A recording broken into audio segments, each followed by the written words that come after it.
Hello नमस्कार. कसे आहेत सगळे? मजेत ना? आम्ही पण मजेत. तर काही नाही, गेले सगळे. आत्या गेले चेकअपसाठी. व्हिडिओ काढायला काही भेटलं नाही, कारण सासू सासरे गावाकडून आले. ते म्हटले असते काय सारखं मोबाईल धरून बसते. आणि मग गेले, ते गावी गेले. त्यांचं सगळं आवरलं, चहा नाश्ता जेवण वगैरे करून गेले. पाटील त्यांना गाडीला बसवून आले आणि मग पाटलांनी आवरलं. आत्यांना घेऊन हॉस्पिटलला गेले. आता तिथं चेकअप वगैरे करतील. भाऊजी आहेत तिथं सोडतील त्यांना. आणि माझं चाललंय काम. आता सगळं आवरलंय, म्हणजे देवपूजा वगैरे झाली. आज थोडं उशीरच, असं देवपूजेला थोडंसं उशीरच पण म्हटलं जाऊ दे, एखाद दिवशी चालतंच की, त्याला काय तेव्हा. तर बारणं आवरून झाले सगळं. आणि कपडे धुवायच्यात, मेन काम राहिले कपडे आणि फरशी, तर ती धुवायची. काही नाही, आता चाललंय. आज त्यांना ऑपरेशन झाल्यामुळे सारखं कोणी ना कोणी येतच आहे ना भेटायला, त्याच्यामुळं. तर म्हटलं या आहे त्यांचं. आणि अतिथी देवो भव, पाहुणचार करणं महत्वाचं ना. तर सगळी गेल्यात तर घर असं मोकळं वाटतंय.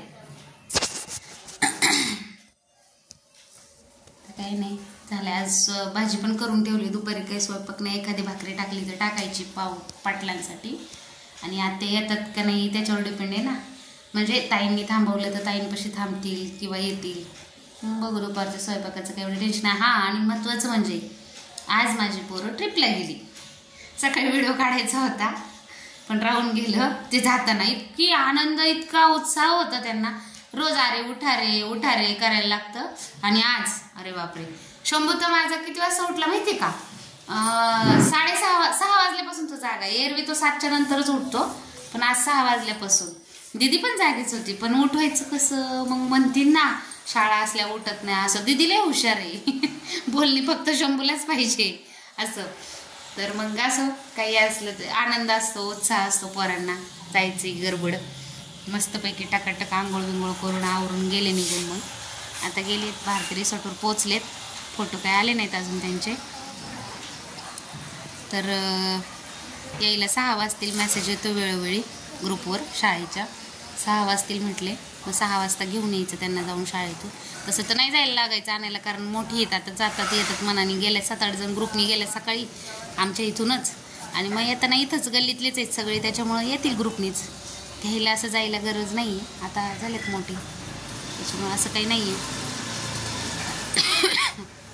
चला तर मग कपडे धुते, किंवा भाजीपाला घेऊन जायचं. आई वाट बघते. 2-3 दिवस झालं हे पाहुणे येतात घरी, त्याच्यामुळे आईकडं काही जाणं होत नाही. मग आई म्हणती बाई तुझ्या मागं व्याप, आमच्यामुळं तुला त्रास.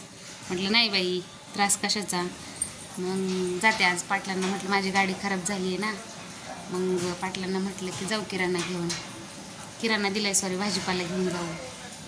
तर त्यांना न्यायचं आहे भाजीपाला आज. गेल्या आठवड्यात पण दिला नव्हता किराणा, नेऊन दिला त्या दिवशी. व्हिडिओ नाही काढला. किराणा दिलाय नेऊन त्यांना. आत्ताच फोन केला होता, म्हणली बघ तुला वेळ भेटला तरी ये, नाही तर येऊ नको असं म्हटल्यावर काय म्हणू. चला, लाईक करा, कमेंट करा, शेअर करा, सबस्क्राईब करा. आणि व्हिडिओ आवडत असतील तर नक्की सांगा. चला मग, बाय सगळ्यांना.